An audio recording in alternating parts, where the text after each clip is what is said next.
O Senhor é o meu pastor, nada me faltará. Ele me faz repousar em pastos verdejantes. Leva-me para junto das águas de descanso. Refrigera minha alma. Guia-me pelas veredas da justiça, por amor do seu nome. Ainda que eu ande pelo vale da sombra da morte, não temerei mal algum, porque tu estás comigo. O teu bordão e o teu cajado me consolam. Prepara-me uma mesa na presença dos meus adversários. Unges a minha cabeça com óleo, o meu cálice transborda. Bondade e misericórdia certamente me seguirão todos os dias da minha vida, e habitarei na casa do Senhor para todo o sempre. Vamos orar mais uma vez, irmãos?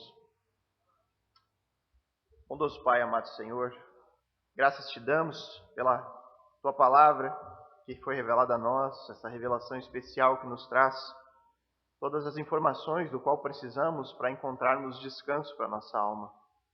Em um mundo que vive perdido sem propósito, onde as pessoas cada mais vezes buscam o prazer nas coisas que este mundo pode oferecer e que são coisas passageiras, finitas, limitadas, onde a verdadeira alegria nunca é encontrada. Nós temos, por meio da palavra, Senhor, o privilégio de desfrutarmos, Senhor, de uma paz que excede todo entendimento, Deus. Que possamos, por meio do texto bíblico, encontrarmos, de fato, esse Senhor que é nosso pastor e que nos providencia todas as coisas.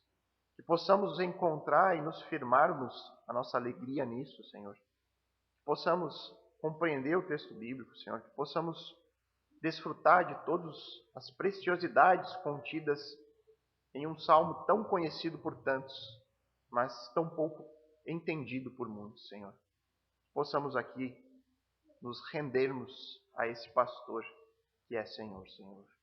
Em nome de Cristo é que oramos. Amém. Irmãos, eu creio que nenhum outro salmo seja mais conhecido universalmente do que esse. Esse é um texto muito querido para um grande número de pessoas, inclusive para pessoas que nem mesmo confessam uma fé verdadeira no Senhor Jesus. E isso ocorre porque as pessoas tendem a se identificar facilmente com a figura de alguém que precisa ser cuidada. As pessoas se identificam facilmente com alguém que precisa ser guiada por um ser ainda superior.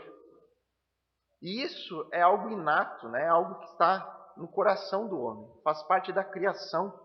São aquelas marcas que estão dentro de nós, que fazem parte dos propósitos pelo qual nós fomos criados por Deus, de desfrutarmos de comunhão com Ele, de sermos cuidados de fato por Ele, como Adão e Eva eram cuidados lá no início, no jardim, antes da queda. Ninguém consegue fugir dessas marcas, né? As marcas da criação. Nem mesmo o pecado é capaz de apagar completamente essas coisas.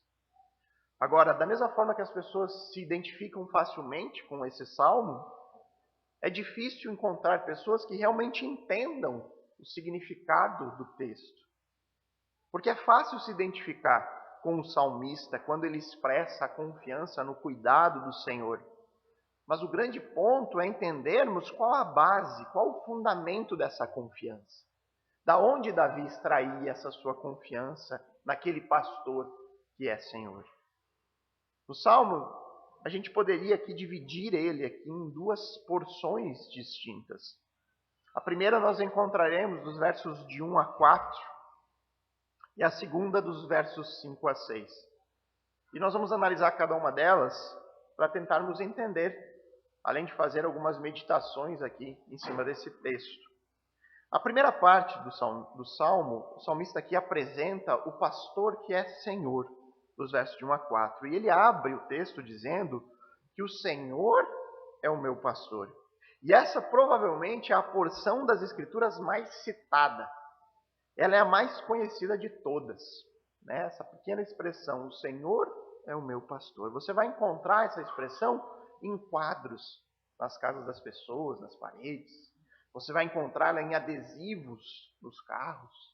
Você vai encontrá-la no para-choque de caminhões. O Senhor é o meu pastor. E assim por diante. E aí, como tudo que é muito comum, onde nós encontramos com facilidade, muitas vezes essas coisas comuns acabam perdendo um pouco do seu real valor. Elas se tornam simples, se tornam comum, corriqueiras. Tudo aquilo que é mais raro é mais precioso.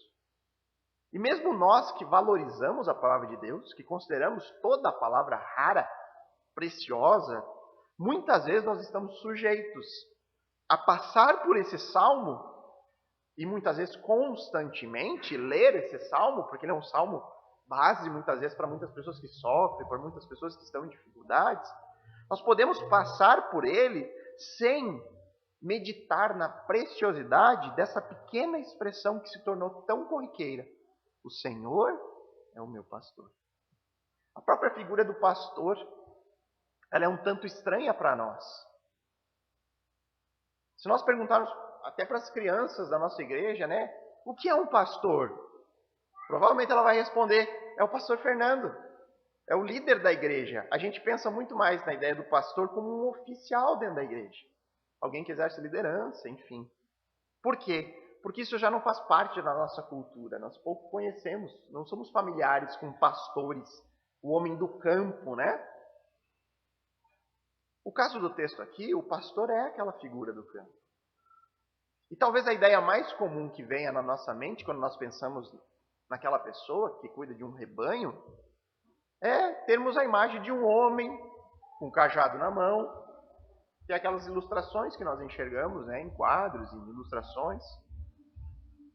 Alguém vestindo roupas velhas, né, aquele homem do campo, sem muito recurso, andando na frente das suas ovelhinhas. Alguém certamente sem muita importância ou sem muita relevância. Mas quando nós vamos para o Antigo Testamento, nós vamos ver que a figura do pastor, ela vai ser constantemente usada como uma metáfora para os líderes. Uma metáfora para os reis de Israel ou os reis das outras nações. Poderia citar pelo menos 2 profetas bastante conhecidos do Antigo Testamento, Jeremias e Ezequiel. Ambos usam a figura do pastor como um sinônimo, como uma analogia aos líderes da nação. Você tem Jeremias no capítulo 23 e Ezequiel no capítulo 34, ambos falando do pastor como aquele líder, aquele que tem autoridade sobre o povo. Portanto, nós temos que lembrar que pastor no contexto bíblico é alguém que possui autoridade sobre o seu rebanho. É aquele que providencia os cuidados necessários para a manutenção dele. E é nesse sentido que nós devemos olhar para esse pastor aqui no texto. O salmista, ele afirma que quem possui autoridade sobre ele e quem cuida da sua vida como um pastor é o Senhor. E aí você repara na sua Bíblia que provavelmente essa palavra Senhor está em caixa alta, todas em letras maiúsculas. Davi quer deixar bem claro que o Senhor aqui é o Senhor da aliança que teve com ele. Ele usa o termo hebraico Yahvé, que é literalmente aquele que existe.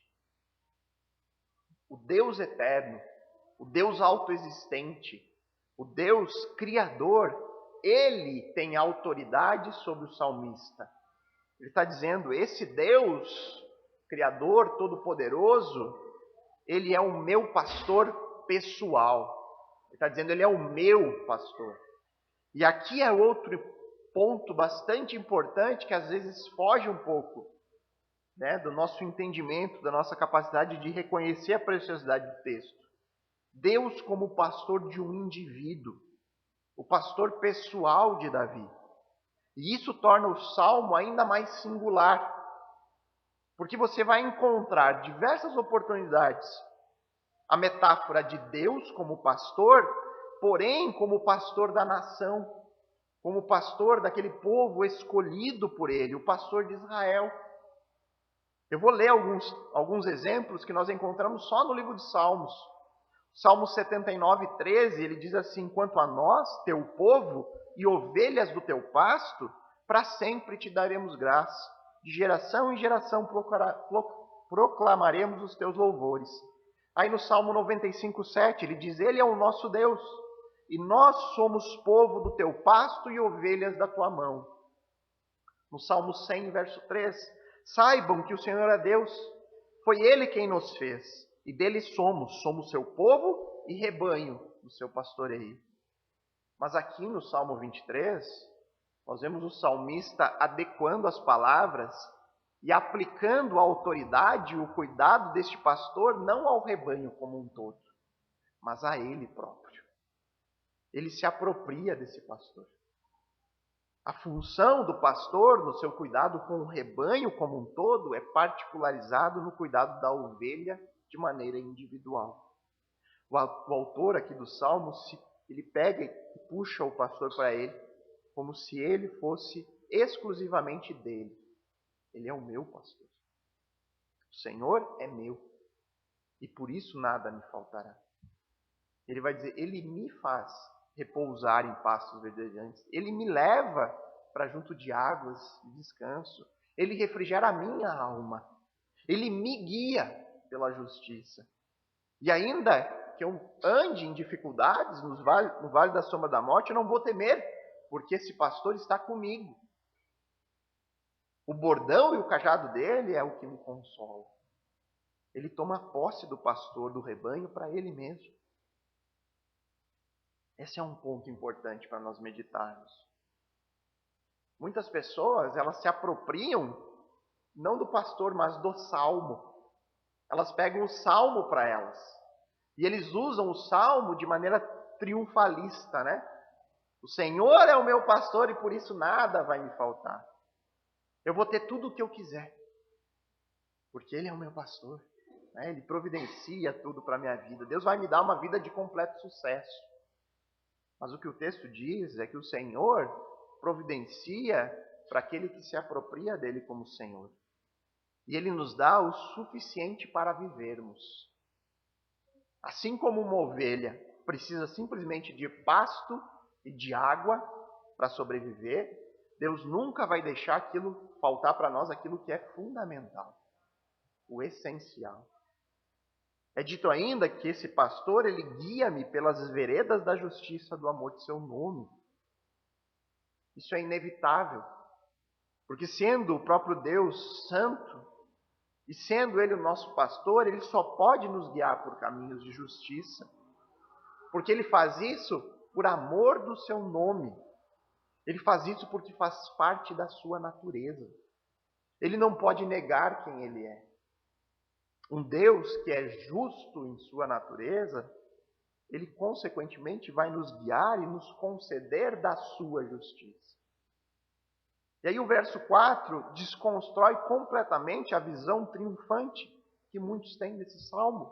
Diz ali, ainda que eu ande pelo vale da sombra da morte, não temerei mal algum, porque tu estás comigo. O teu bordão e o teu cajado me consolam.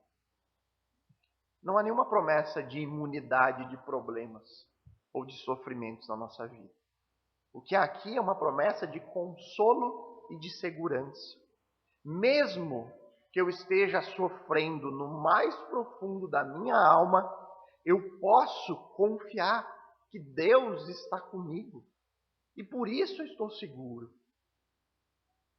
Quando nós cremos e nós nos apropriamos dessa realidade, nós não precisamos mais temer. Porque se Deus está comigo, qual mal vai poder me derrotar? O que de pior pode acontecer? Todos nós, irmãos, que cremos em Cristo Jesus como nosso Senhor e suficiente Salvador, nós devemos ter essa mesma atitude de Davi. Nos apropriarmos individualmente, pessoalmente, do Senhor como nosso pastor. E de maneira mais específica e especial, nos apropriarmos de Cristo. Como Jesus afirmou em João 10:11, eu sou o bom pastor. O bom pastor dá a vida pelas suas ovelhas. A celebração da ceia do Senhor, ela representa exatamente essa disposição do salmista aplicada a nós hoje como crentes na obra de Jesus Cristo. Porque através da participação nos elementos aqui presentes, nós simbolicamente representamos algo interior que é essa apropriação de Cristo como nosso Senhor, nosso pastor. O pão, o cálice nos trazem à memória tudo aquilo que envolve a pessoa e tudo aquilo que envolve a obra de Cristo, o seu sacrifício perfeito na cruz do Calvário. E aí então, conscientemente, nós nos apropriamos disso pessoalmente. Nós pregamos para nós. Eu quero esse bom pastor. Eu quero participar disso. Eu quero ele para mim. O Senhor é meu pastor. E, portanto, nada me faltará. Por meio de Cristo, eu tenho comunhão com o Criador. E por meio disso, ele vai propiciar e vai me dar, vai providenciar todas as minhas necessidades. Por meio de Cristo, eu tenho depositado na minha conta toda a justiça necessária para ser declarado justo diante dele, diante de Deus, e aí sim fazer parte do seu rebanho. Por meio de Cristo, eu não preciso temer coisa alguma, porque não importa o tamanho do meu sofrimento. Eu tenho a certeza que o Senhor cuidará de mim. Em Cristo estou plenamente, completamente e eternamente seguro. Eu sou dele. Ele tem autoridade sobre mim, ele é Senhor. E por isso ele cuida de mim. Ele me guia, ele me guarda. Mas também ele é meu. Eu tomo posse dele para mim, eu me aproprio de Cristo e do benefício que há no seu sangue, os benefícios do seu sacrifício, porque é isso que fornece expiação dos meus pecados. E aí então eu posso dar graças a Deus, porque aí eu me apropriei, eu tomo posse disso para a minha vida. Na segunda parte do Salmo 23, nós vamos aprender que esse pastor, ele é cheio de graça e de misericórdia, nos versos 5 e 6. Nessa parte do Salmo 23, há uma mudança na ilustração usada pelo salmista. Agora, o pastor se torna um anfitrião gracioso e misericordioso. O pastor que é Senhor, ele recebe aqui o justo como um convidado para uma refeição.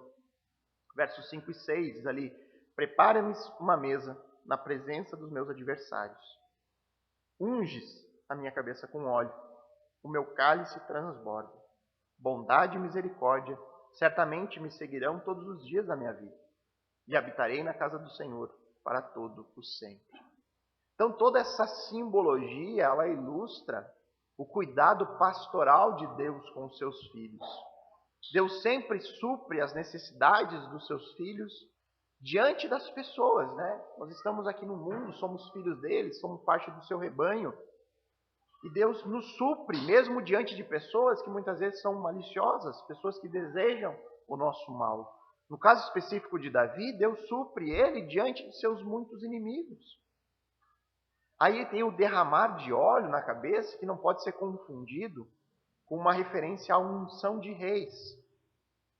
Mas aqui faz uma referência a um costume da cultura daquele tempo, de receber os convidados, normalmente para uma festa, e ungir a cabeça desses convidados com óleo.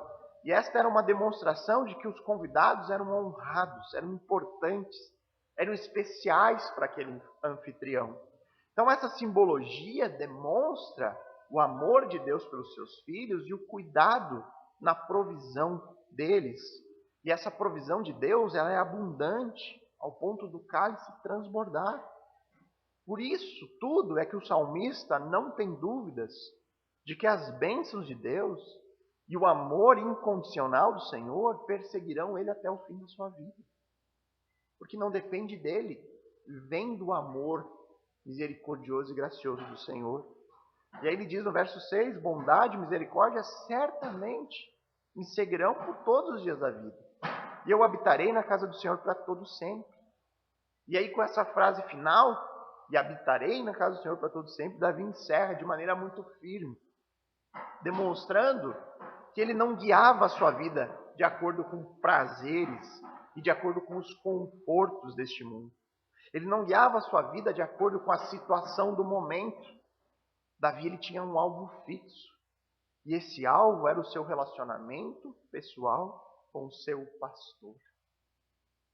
E aqui existem aplicações valiosas a nós hoje, em relação à providência graciosa e misericordiosa de Deus. Se nós aplicarmos isso em termos materiais, nós podemos afirmar que sim, Deus tem nos dado muito mais do que necessitamos. Nós temos muito mais do que apenas as nossas necessidades mais básicas. Ter o que comer, o que beber e o que vestir. Nós hoje podemos escolher o que comer, escolher o que vamos beber e escolher a roupa que vestiremos hoje. Nós devemos encontrar alegria e contentamento neste fato.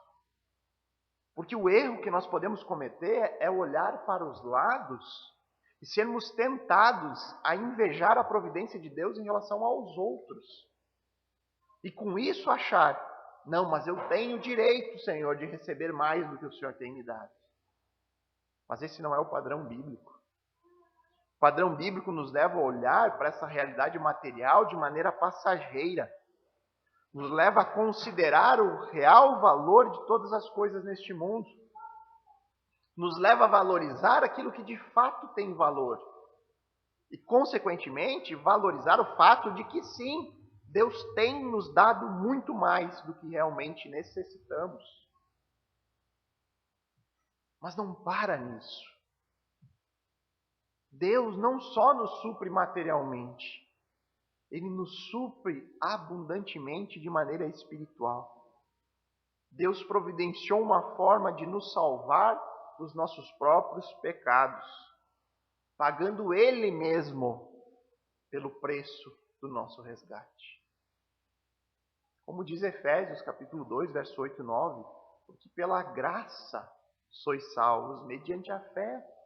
Isso não vem de vocês, é dom de Deus, não de obras, para que ninguém se glorie.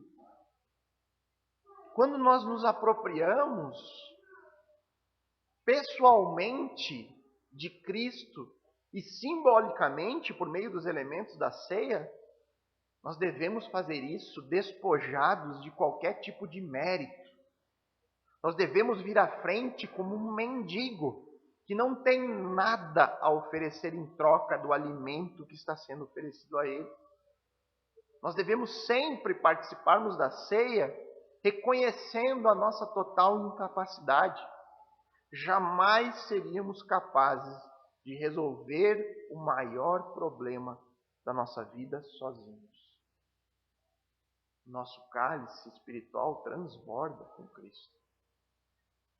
E aí, depois de fazer isso, de tomar posse dos méritos de Cristo, aí então nós vamos ser capazes de encher a boca e afirmar como Davi: agora sim eu posso dizer que bondade e misericórdia certamente me seguirão por todos os dias da minha vida. Porque em Cristo eu tenho tudo o que eu preciso. E o que eu mais preciso é o seu sacrifício, que me traz propósito para a minha existência, que me reconcilia com o meu Criador. E aí então eu posso afirmar, porque não depende de mim, depende dos méritos de Cristo. E porque depende apenas dele, eu posso dizer que eu habitarei na casa do Senhor para todo o sempre. Nós devemos entender que nada nesta vida é mais importante do que a graça de Deus em Cristo. Nós não devemos estar presos a realidades materiais que não possuem nenhum valor eterno. Nosso alvo deve ser sempre, todos os dias da nossa vida, habitar eternamente com Deus, o nosso Criador.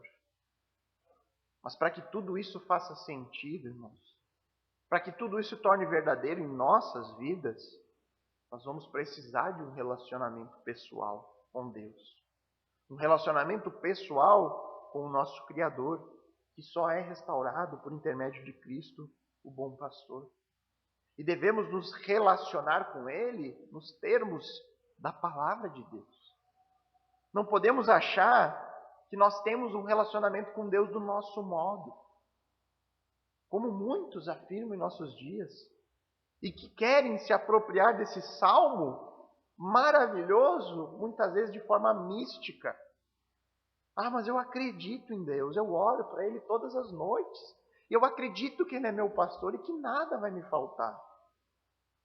Mas basta algumas poucas perguntas sobre como é esse Deus, que essa pessoa afirma acreditar, e logo percebemos que ela se relaciona com um Deus que foi criado na sua própria cabeça.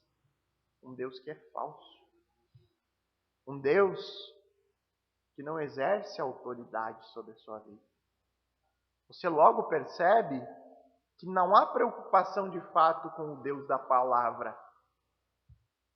Não há preocupação com a sua revelação. Não existe temor nenhum em viver de uma maneira que não leva ele, de fato, em consideração. Onde todas as decisões da vida da pessoa são baseadas no seu próprio entendimento. Ela segue o seu coração para tomar as decisões e para decidir como viver nesta vida. Não há preocupação, de fato, com o que o texto diz. Não há uma confiança pessoal no Deus das Escrituras, de forma especial com Cristo e com os seus ensinamentos. Se o Senhor é o meu pastor, Ele tem que me guiar. Se eu afirmo que o Senhor é o meu pastor, eu preciso me submeter à sua autoridade, como uma ovelha do seu rebanho, que segue a voz do seu pastor. Eu vivo seguindo os seus passos. Eu sou guiado por onde ele anda. Eu escuto o que ele diz, ao invés de simplesmente ficar recitando: o Senhor é o meu pastor.